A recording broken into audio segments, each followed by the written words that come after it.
Okay, cool. So that's a SIG release meeting, Hey. 19th of August. Let me share the screen for some agenda points. Um, and yeah, just a second.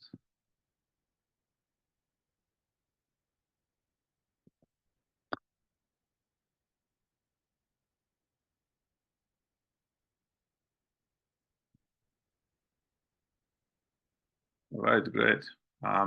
Is this visible? Yep. Yep. All right, cool. I don't have much for today, really. Uh, first, first thing is I've put some additions to contributing guide, as well as I've created a community guide. So for contributing guide, the change is rather simple. I've just added whatever we have, because we already had one in Nephew. I was just detailing steps for like how you create a commit and PR, stuff like this. But I've just added our specific things that might be not that straightforward. So how you handle PRAW, how you handle GitHub Actions jobs for some repositories, and generally, yeah, how you get around some problems that might occur. So this part is pretty simple. The community guide, I've based it on the one that Kubernetes has, and I've just put some of the points here, like how you become how you become the member, how you become a reviewer, how you become approver. That's all of those is, of course, it's up for a discussion.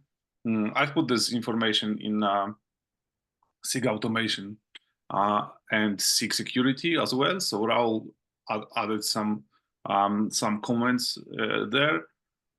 Thanks for that. But generally, it's open for a discussion and to kind of establish like who will become who after doing what. So it is nice and clear for newly coming people, as well for existing members, about the roles and stuff. So I would really appreciate if you had a look on this, especially my horrid English.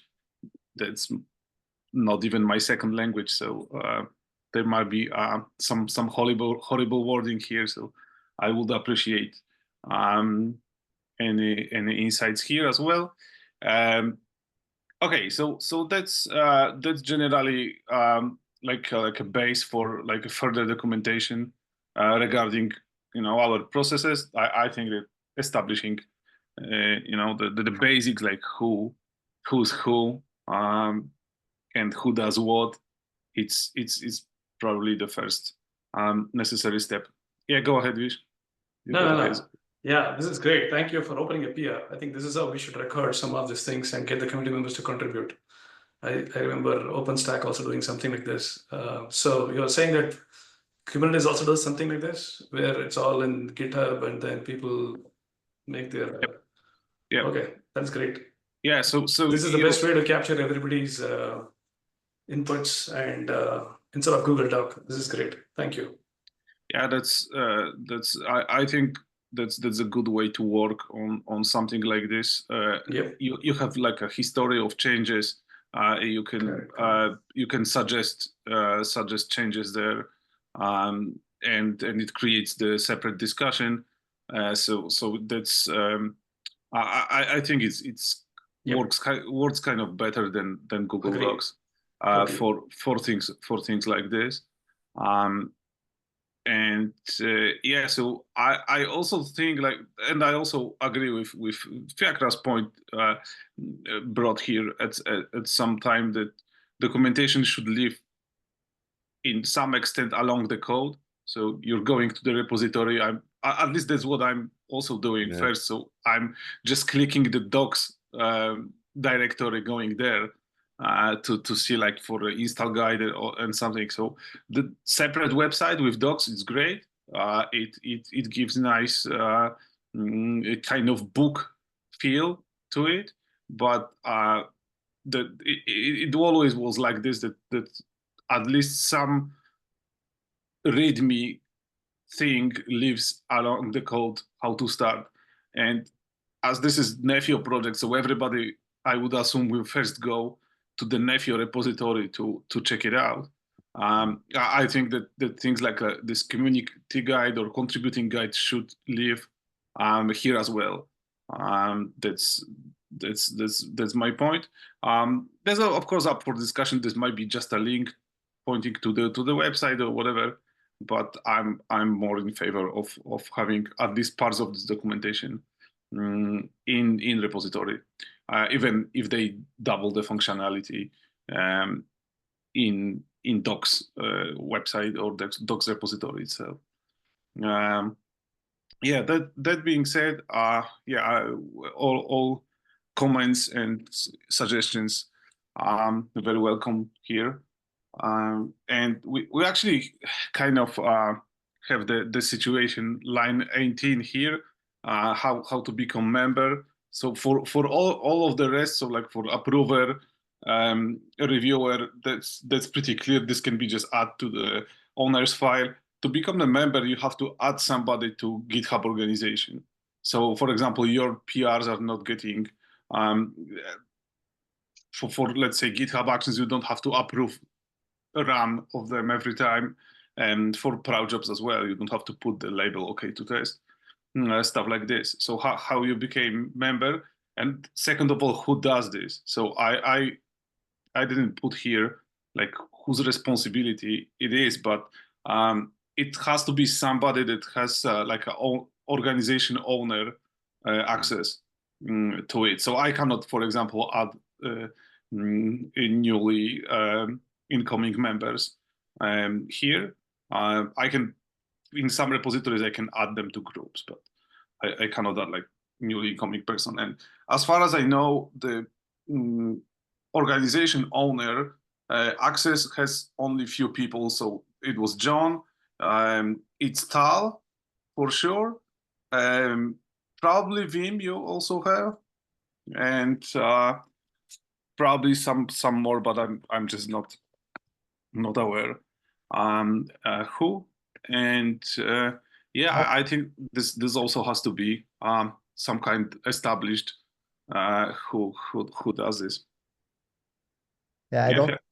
I'm in the org itself. I have admin rights or something like that recently, but I'm not in the org itself. Okay. Okay, so yeah, so we would probably also have to have somewhere. I'm thinking about a good way to document it, to have like, you know, who has what kind of access rights where, and if you have to, like, you know, add, let's say, organization-wide application to the GitHub, like who then you should go to. That's also not clear right now. So just, you know, to prevent of just, you know, asking on the Slack or whatever, this should be also kind of like a roster, like, you know, maybe not who's on duty, but like who can do it if there is need for this. So yeah, just to that point, right, in terms, yeah, so we have a new member coming on board now, and yeah, in this scenario, who do we get to add them to the org? I think it's I famous last word, but I should this be LF? Should this be an LF procedure? And you know, should that be handed off to them, or so? It can't be an existing community member. You know, we can't, you know, we can't give Tal or Bala's name to, you know, request from Tal or Bala to add you to the organization. Do you know what I mean? Yeah. Does LF, is there a precedent here for other projects where LF is involved and adding them to the project org? Does anybody know? I don't know. I am really not sure, but this is something that maybe possibly has to be taken to TSC as a query there. Okay. I'm just afraid if that's gonna be Yeah. LF, and there's like one person in like a US, like whatever time zone. So it's gonna be a highly delayed process. I also thinking about it. I also haven't put anything about the CLA. There's one thing that I have to add to this, because there's you also have to agree to CLA if you're not a contributor from the organization, right? So you're like independent developer or something. So I have to describe this as well. Anyways, so that's just the one point to check. We've changed the way our VMs are provisioned for end-to-end tests. So previously it was we're using this kind of like ephemeral VMs that are automatically removed after 24 hours. If for some reason they are left there and not removed by Terraform, which sometimes happen.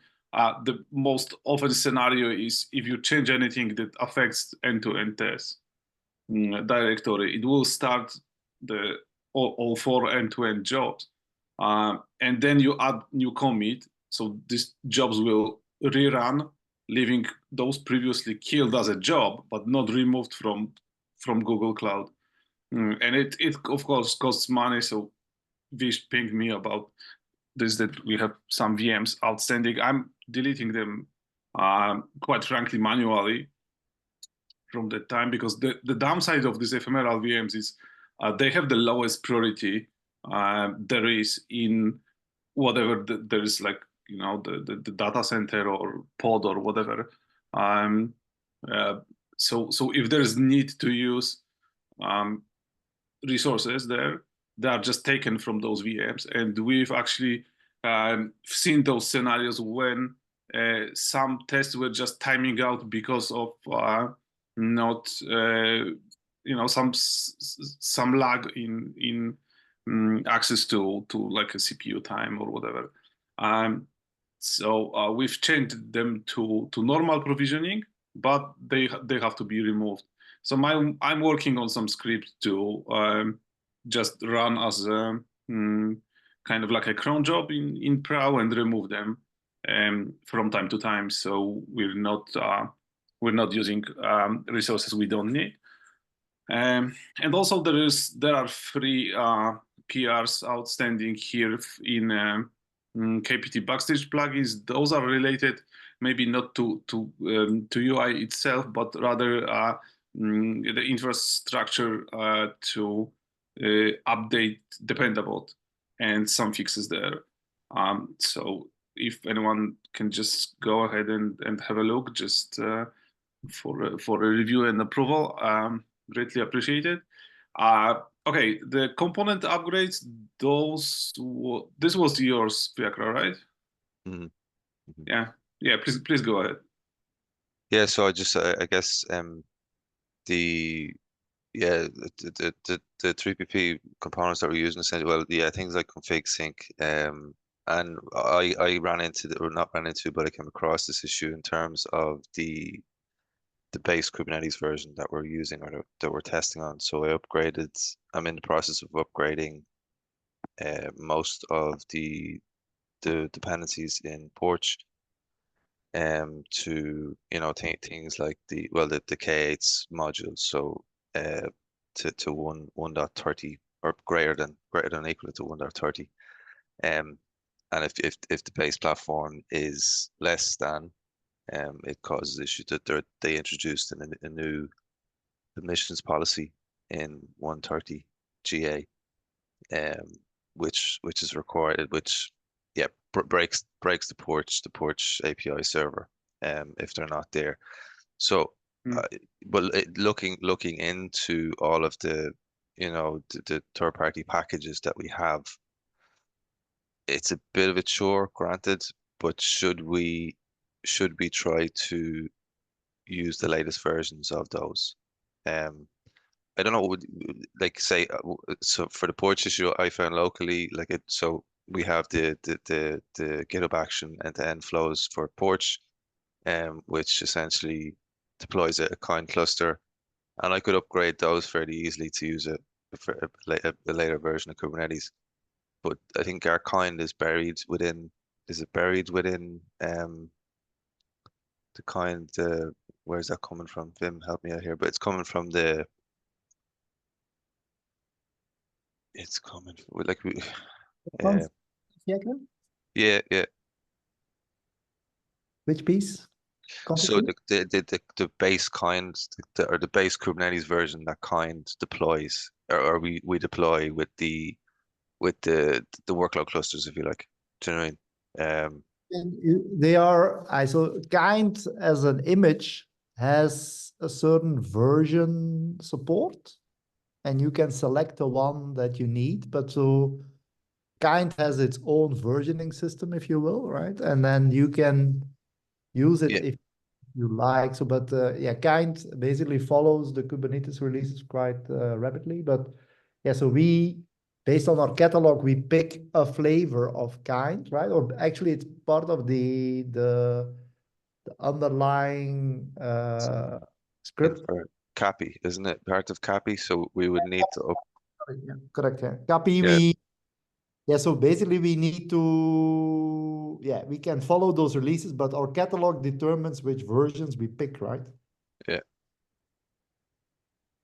Yeah, but I think even though I think that the version of Cappy that's there at the moment doesn't have, I think I dug down a little bit, I should have did a bit more digging, but I'm pretty sure that the version of Cappy that's being used at the moment doesn't support Kubernetes 1.30. Yeah, there is a relationship for sure. Yeah, you're Do you know what I right. mean? So, so I think we would need to upgrade even that one alone, you know what I mean? Because I think the initial,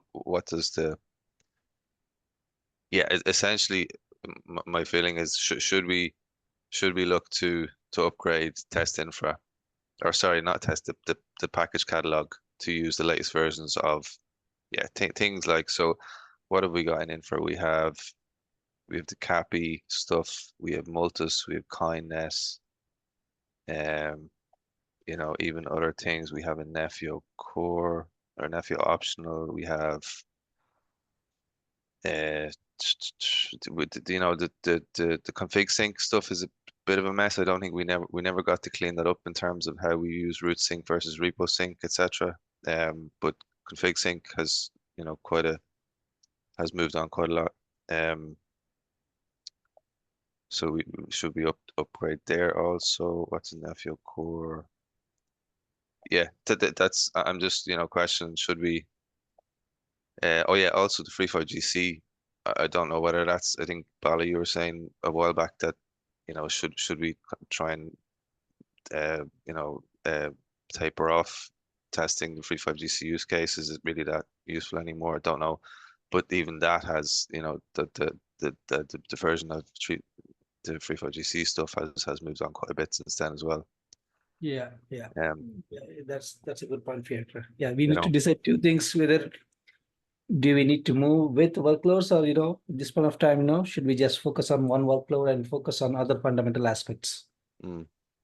Yeah, I think the core, the core, forgive the pun, but the core of the kind of test cases was built around that. You know what I mean? So I think maybe you're right in terms of, should we move to OAI, because we don't really have that much 3.5 GC experience in the project anymore. We have Sagar, we have others, so should we focus on OAI, or should we? But yeah, so things like config sync, Multus, Kindness, Cappy, all of those things, should we look to upgrade those? And yeah, I think we will have to try and upgrade the base Kubernetes platform, though. I think that's probably important, right? I see Vish, your hand up. Yeah, for some of the things you mentioned, are there any issues created? So that way, that's the best way. If there are issues, and add it to the R4 board, that way we can contribute. I created one on test infra, but what was that in relation to? That's cool. If that is just from a process perspective, that way now we know, and that gets added to the R4 board. That'll be great for people to pick it up.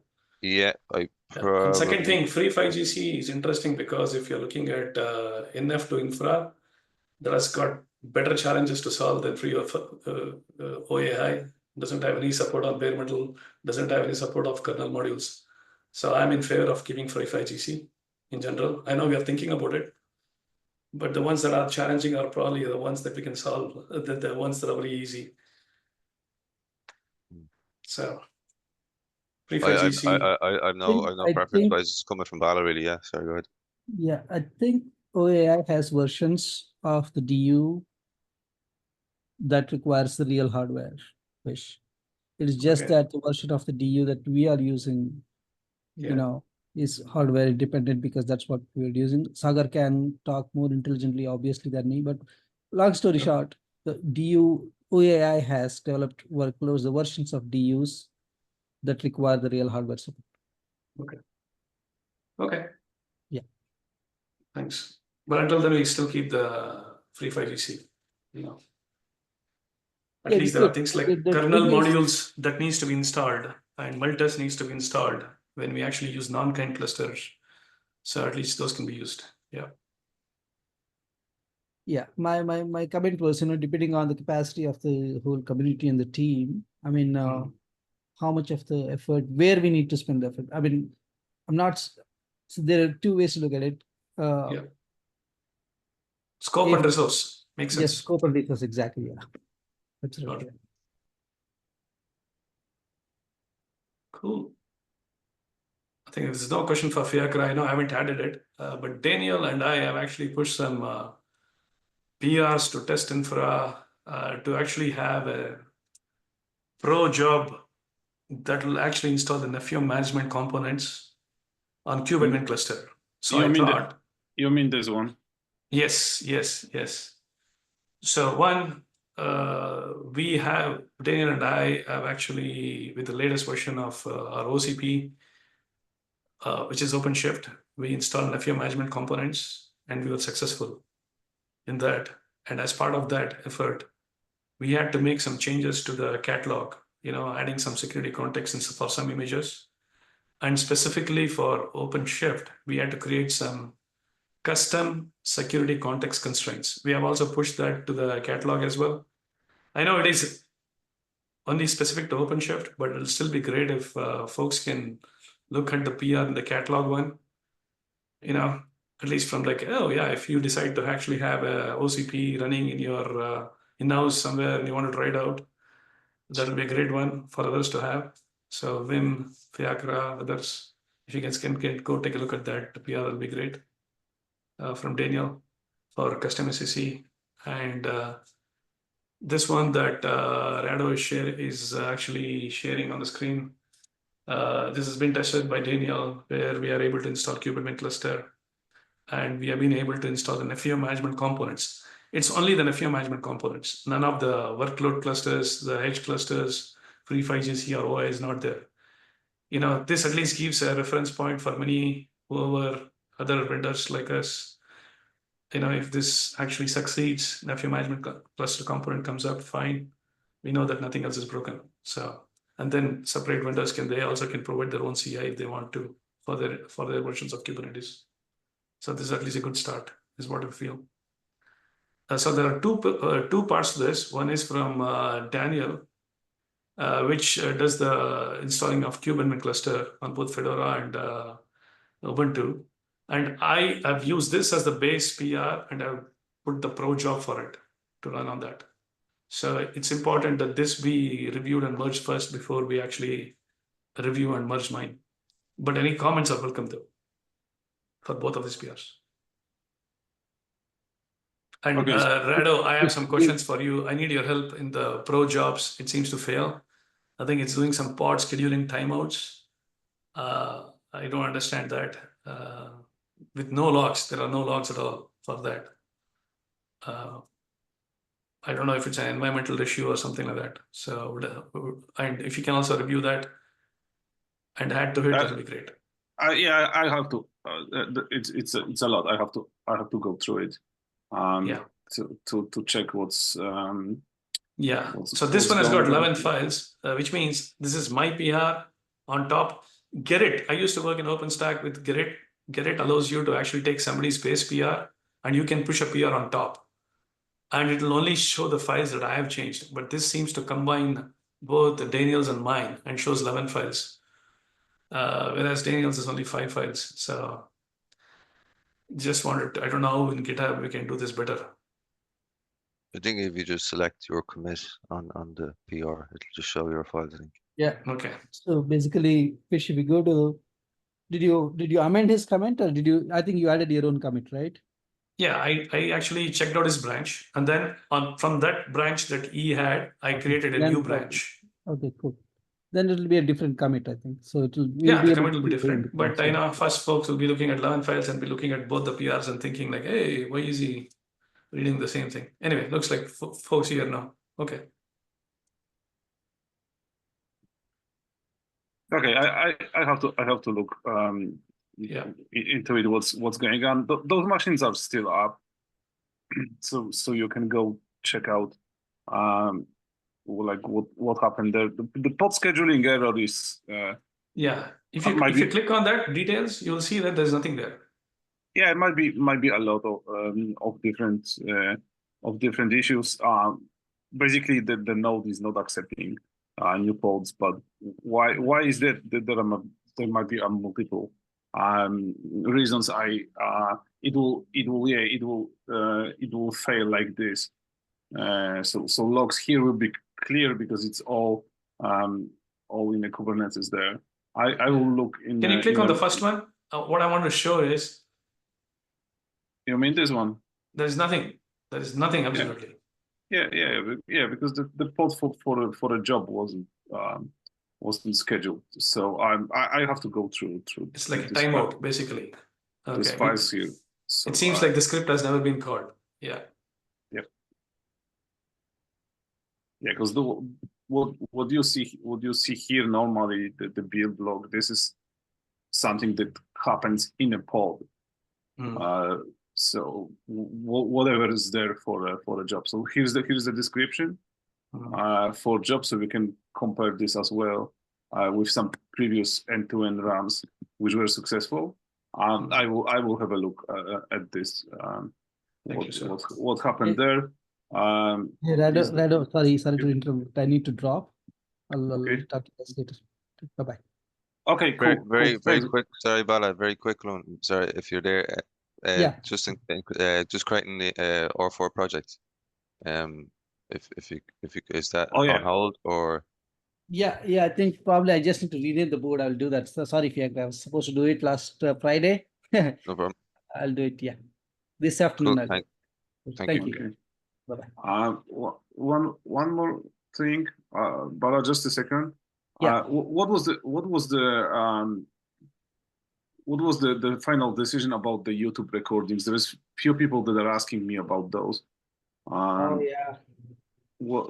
Charles said probably somebody from Linux Foundation could be doing it. Looks like that it's not working. Probably I will end up. Probably I'll restart my. Yeah, I can. You're busy now, but we can talk about this. I can help you with this. We can split this work. Okay, cool. Because it's kind of blocking a few people that are just for using this for like a work and stuff, and they cannot attend those meetings in person. Okay. So okay, cool. Thanks. Later we can discuss about this. Yeah. All right, cool. I'll ping you later. All right, great. Okay, then. Take care.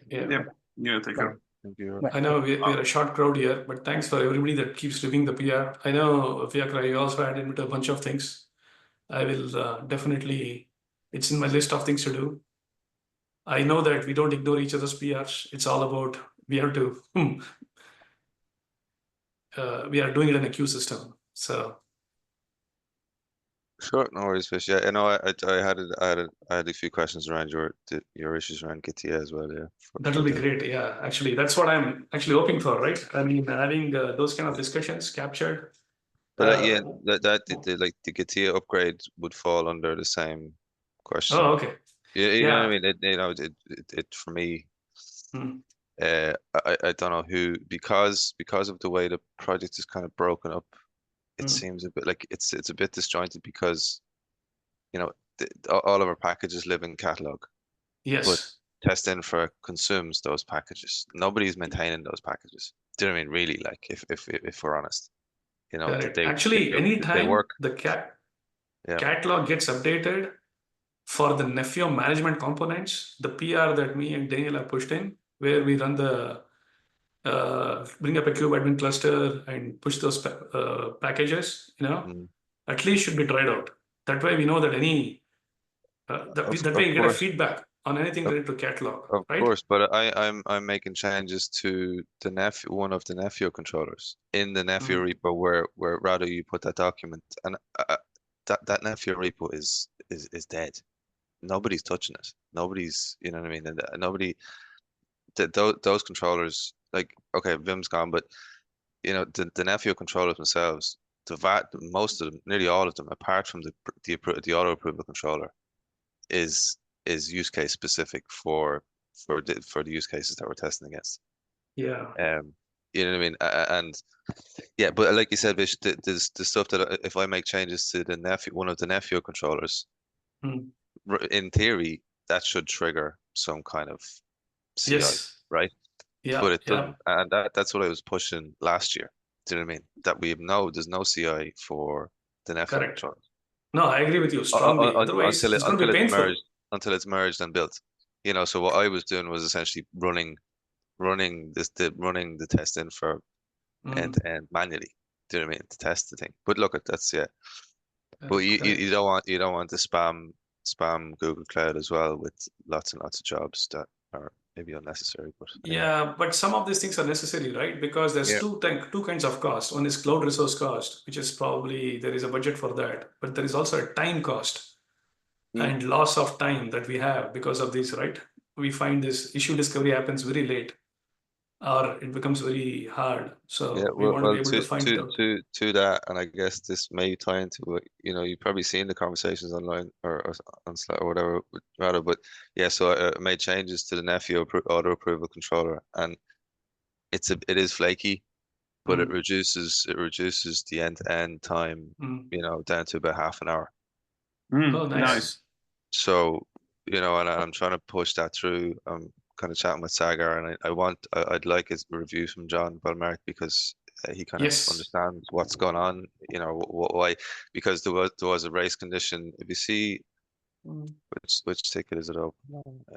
Yeah, the cool thing is Go has got some very good. It's called race tests, but for the race test to work, you need very good integration tests. It'll actually help detect race conditions. Yeah, but you need to have very good integration tests. That is the cool thing I like about Go is it has got race detector, but if you don't have enough tests written, it cannot detect it for you. Yeah. Well, but I think the intentions are all good for everybody. I think what you're doing and for what some of us are doing, right? It's like, I mean, in my case, right? Me and Daniel, we first tested it on kube admin cluster so that we want the non-kind cluster to be ready for everybody in the community to consume. Some things went in very smooth in with kube admin, but when we did it on OCP has got more stricter security requirements. We were like, wow, what is this? We ran a bunch of issues related to the security constraints, which needed some image updates, at least for Poach. Yeah, and stuff like that. Yeah, but to that as well, and I just posted a ticket there in relation to the approval time stuff. But to that as well, and I guess I haven't really attended the security SIG, but a lot of the cluster roles and stuff like that, the ORBAC stuff that we allow for both the Nefio controllers and the Porsche controllers are way too open. Way too open, right? Absolutely way too open. Do you know what I mean? So all of those have to be revisited and and stripped and pared back and restricted. Do you know what I mean? Correct. Yeah. On Tuesdays, I think there was SIG security meeting. I had a side conversation with Rahul Jadhav. I realized we have a SIG security team. Yeah. I started adding them to the PRs. I told him, and he understands that, hey, look, security needs to sign off almost on every PR is what I believe, right? To a degree, yeah. Right? Or they need to introduce some tools that catches the security issues earlier rather than actually doing it towards the end of the release. You don't want to tie yourself in knots with security though as well. You know what I mean? Because if you go that path, I agree completely. But if you go that path, then you may end up adding additional gates that do you know what I mean? I agree, but I'm a little bit hesitant in involving. Yeah, but some of them can be initially like we need to introduce those gates, but it can be optional. We can merge as long as we keep doing a good job of opening issues. At least this is what we used to do in OpenStack. Is if there was an issue that doesn't have to be fixed right away in that particular PR, the PR will be approved only if an issue is open. And agreed. So at least we need to capture the issues coming out of it, even if it fails, so that it gets attended in the release. Anyway, at least, go ahead. Sorry. Yeah, go ahead, please. So anyway, at least for some of the SEC stuff for OpenShift that we added, me and Daniel added, I've added Rahul as a reviewer. I mean, nobody cares about, the sense like it's specific to OpenShift, but it is still good for people to look at it, to understand how it is done. So making sure that it reaches the wider community, but I know it is also going to stretch people thin. That's when it's understandable that a PR might take more than 2 days to get the right approval and the right review, right? I can just go and do LGTM and approve on everything, but looking at it, asking questions, I think like how you guys do most of the times, it helps build the other community, newer community. I see you added yourself to the owner's file on the Nephio project, and I merged it. So you're now in the far line to review correct. my PR on the Nephio. Yes. So, to me, a successful review of a PR is asking a lot of questions and leaving some knowledge trail behind for others to pick up. And that's how I feel. Yeah, absolutely. Yeah, leave some crumbs for a lot of people. That's how I did it in OpenStack. I used to go review all the previous PRs, and understand why they were asking questions and what they were doing. Otherwise, it's very hard to get people's time. But PR reviews, the comments actually helps people a lot to come up to speed. Mm-hmm. That is my opinion. Yeah. That's a good idea to reach out to SIG security, so they don't really, because they were for some time there. I'm in the SIG security Slack channel, so they are kind of I feel like they're being left kind of outside thing. So I guess that's a good idea to kind of engage them more. I didn't think about security until we tried to deploy an OpenShift. When we had a whole bunch of issues on OpenShift, then it occurred to me. Yeah, but regarding adding new security new gates to the PR, and one of them being security. So if you see my community guide, in role description for every for every position, so to speak, for approver, I've added there that the approval is kind of like looking at the broader picture. This will consist of, for example, if it will go well with API, how this change will affect general architecture of the solution, as well as the security. So I would say that for security things, that might be a case that this is something that approver checks. Reviewer being like checking the code quality and stuff like this, and in any case they can consult with SIG security, so it will not add additional the recommendation has to come from them. but they can just consult SIG security if they are not sure about the potential, the impact on a solution security itself. Yeah. So, okay, cool. Yeah, I'll Just take a on break that, for the next something. Yeah, go ahead. I'm not a member on the SIG security, but I noticed I was on the TSC call and Rahul, so they're using the Nefio repo as are they rather they're using a Nefio repo as a kind of a test bed for their scanning, for their what's the for their kind of scorecard stuff. Oh Are they? yeah. They, Yeah. I don't think the Nefio repo is a good example or a good one to run that against, if I'm honest. Like, so one of the things that I learned, I don't know if you guys are aware about some of these tools called this inspector gadget for security, and that can actually give you what capabilities the different pods are using, Linux capabilities. That was a cool one for me to have been to know about. So, but just sorry, Vish, just back to that point. But I think it's the OSSF scorecard stuff, right? Or is that are they? So, they're running that against the, as I say, against the Nefio okay. repo. Are they? Yeah. That's I'm kind of I'm not really a fan of this kind of scanners that have hard coded rules. Yeah, no, it's a rough to which you have to basically change your development just to appease the scanner, not appeal to logic, and the generally software development practices. So some of those result of those scans is good. So you have to have signed releases. You have to have something to check to update your dependencies, like a dependable configured and stuff like this. So that's good. But some are just they're just not either not needed, or you're doing it in a different way. It's just fluff. Yeah, I know what you mean. Yeah, I'm just wondering in terms, but I guess like you said, you would assume someone coming in new would go, okay, Nefio project, what repo will I go and look at? Okay, Nefio, I'll go there. Yeah. But for me, I don't think, hey, Tyler, you joined late, but for me, the Nefio repo isn't that relevant anymore. Maybe I'm wrong. Maybe someone correct me if I'm wrong. But it seems that it's not being maintained. It works and it's not being touched since R2. Do you know what I mean? Yep.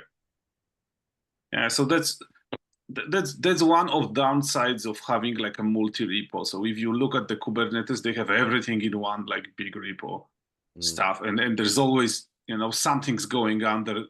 Never mind which part you're working on.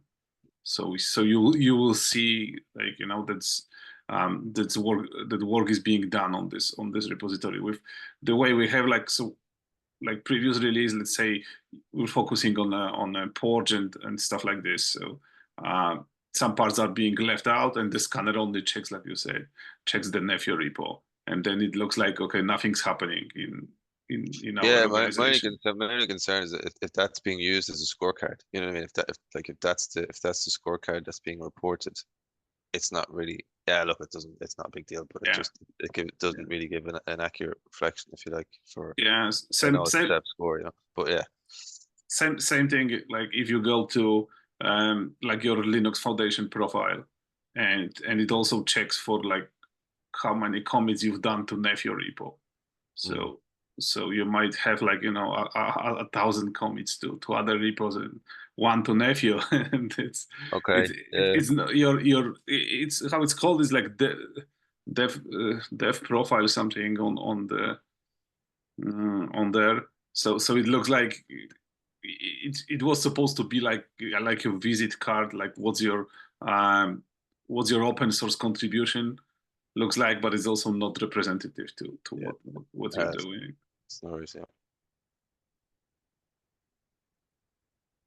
Should I create a ticket then, or some kind of issue for upgrading the components?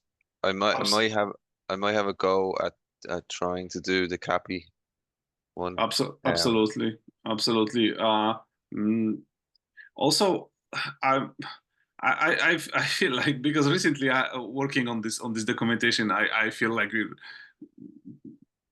kind of maybe doing too much bureaucracy, but those things are needed. Like, should we have some kind of guide or just, like, set of rules about upgrading dependencies in general? So, like, how you bump the Kubernetes version, how you bump the Go version, like when you do it, do you wait for, like, if it's released, or do you wait until, like, first CVEs are starting dropping and you got, like, I know, but yeah, see, that's again with the multi-repo thing, even I think Ty probably going to put the same point, but say, Tal mentioned that the 123 Go release is out, or Go is out. So, in terms of updating the Go version, there's a whole load of areas. There's a whole, there's so many Go mod files, there's Docker files, there's this, that, in several different repos that you have to update, Sorry, Tal, go ahead. Yeah, sorry, I had to join late. I don't know what the entire discussion is, but regarding upgrades, they could be painful. I recently upgraded TKO to a newer version of the new version of Kubernetes. They made a lot of changes in how the aggregated API is configured. Changes for the good, but I had to spend like a couple of hours like learning the new system and testing it out. It's not always trivial, right? My thought is this, that upgrading is a project in itself, right? And there's so many things to upgrade, right? From our tooling to our operating system images, like a new version of Alpine, just came out as well. The compiler, and of course, all the dependencies, right? I think that's kind of a task in itself, and it's something that we can maybe do once per release cycle, right? So, like, right now we'll be working on R4, so we can plan ahead and know that, I don't know, sometime like a month before the release or something, we're actually going to try to upgrade everything, right? And as I said, things will absolutely break, right? So it's like, it is work. It's not something trivial. And of course, running all the tests, etc. But we could do it repo by repo, right? Multi-repo does make it more challenging. But yeah, it's something we can take seriously and just do it very intentionally at a certain time in the release cycle. Does that make sense? Rather than, doing it opportunistically, like, oh, a person gets upset that this hasn't been upgraded in a while, so they'll just do a PR to upgrade. I think we can make it more intentional. Like me right now. Yeah, and like me too. I do this constantly. Yeah, I hit an issue with upgrading Porch, the controller runtime in particular in Porch. Hit an issue with the base Kubernetes version that we're using. Do you know what I mean? So with that, things like CAPI would need to be upgraded to allow for a later Kubernetes version for the workload clusters. Do you know what I mean? So and like, if you look at config sync has moved way on, FreeFlow-GC probably not too much, but stuff like that, do we need to, never mind the internal module dependencies, but the actual platform stuff that we're testing on as well. Anyway, right. Yeah, it's yeah. So, but I think it's a good idea to do it, as I said, intentionally at a certain time. Yeah. Kind of think ahead rather than opportunistically. Right. That's my bottom line. Yeah, I would say maybe the good time will be at the beginning of the next release cycle, because if you do it like a month before the release, and there are some like major API changes or something, people. I would assume some people will get very angry. Well, you can always roll back, right? It's there's nothing. You try and upgrade, test fail, and then you decide what to do, if you want to do the fixes or not. But I do actually recommend it be a little bit before release. That way we can get the freshest version, right? Because if you upgrade at the beginning of a release cycle, you're releasing 6 months later. Those versions are already going to be 6 months old. Yeah, but for now, I think there is a big bang. There's a big bang upgrade that's needed right now. Yeah, sometimes that happens. For me, and then incremental ones may not be so damaging. Do you know what I mean? Possibly, hopefully, yeah. Yeah, but our different big projects have their own cadence, and they might not match our cadence. So true. Yeah, true. Yeah. True. Yeah. But I'd be interested to know what the base what the Kubernetes upgrade stuff broke on you, because I may be running into a similar issue. Oh, if you want, I can show you very exactly later today. Yeah, if you might have noticed that the whole config part, when you create the kind of config and complete with the, yeah, I don't know exactly, but yeah, that whole thing, I had to rewrite it basically. Okay. It's actually pretty cool. If you're interested, they now support feature gates. They always did, but it was very hard to do. So now when you actually create your aggregated API, you can match it to a certain Kubernetes version range, and you can enable different features or even require certain Kubernetes gated features to be enabled. So there's a whole PR that they did in Kubernetes that's like 10 pages long, just explaining like their whole new versioning system. Yeah, no, I ran into an issue around it. They added a new admissions policy in 1.30 GA. Okay. I didn't see that, but it's probably related. Yeah. Yeah, which requires me to the base platform to be 130 plus.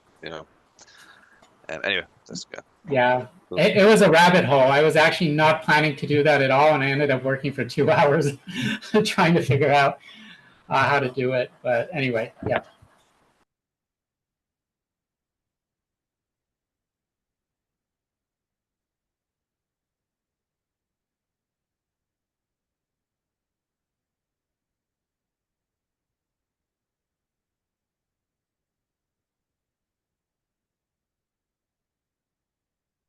All right, cool. Looks like we're at the end of time for this meeting. Anyone wants to bring something to attention and just say something? Did you record our kind of thinking about upgrades in the agenda? Not yet, but I will add this. Oh, okay. Thank you. Yeah, I just want to make sure we don't forget. I mean, we don't have a lot of people here, so I wouldn't call it a consensus, but at least we can take a note and revisit it if people have different ideas. Yeah, absolutely. I'll create an issue now on test infra, on the test infra board, and somewhere anyway. Yeah. We don't have those boards yet. We'll have to wait for Bala. Oh yeah, so I'll create an issue. And we can pull it in. Yep. Yeah, cool. Thanks, Rado. Thanks. All right, great. Yeah, thanks a lot, everyone. Thank you. Bye-bye. Okay, take care, everyone. Bye.